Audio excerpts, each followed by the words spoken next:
Champua block अंतर्गत सरकारी हरेश्वर उच्च विद्यालय 78तम स्वाधीनता दिवस पालित हो जाइए।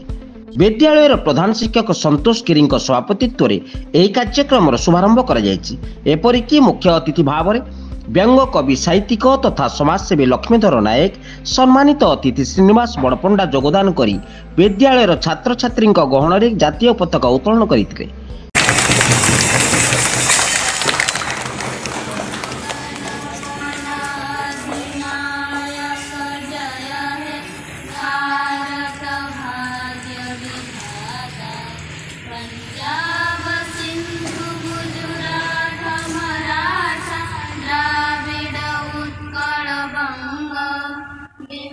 हिमाचल जमुना गंगा उच्छल जलधि तरंग तब शुभ नामे जागे तब शुभाशीष मागे। एपरिकी छात्र छात्री मानक द्वारा आयोजित प्यारेड रे अभिवादन मध्य ग्रहण करछन्ति।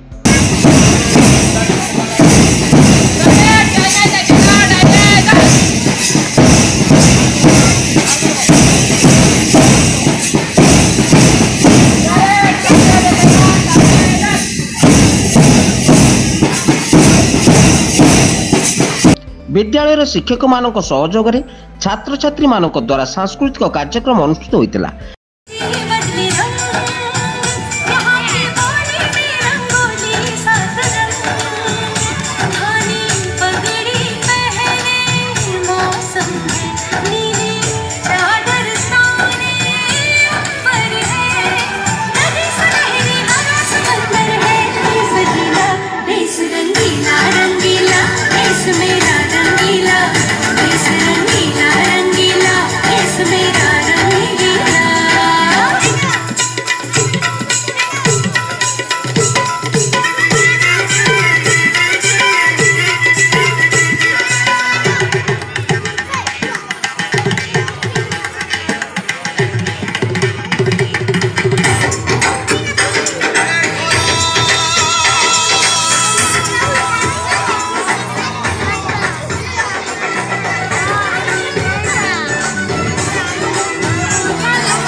यही कार्यक्रम में गत दशम श्रेणी परीक्षा रे प्रथम द्वितीय तृतीय स्थान अधिकार करथिबा 3 जन छात्री काजल नायक दमयंती महांत ज्योतिर्मयी महांत प्रमुख को 5000 3000 2000 टंकार अर्थराशि बड़नई ग्रामर समाजसेवी कीर्तन बिहारी महांत द्वारा छात्री मानक प्रदान करा जायछि।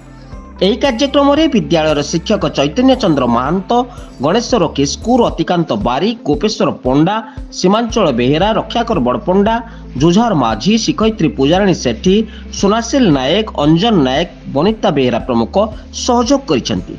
केन्दुझर चंपुआरू ममता सेनापति रिपोर्ट जनता जिंदाबाद।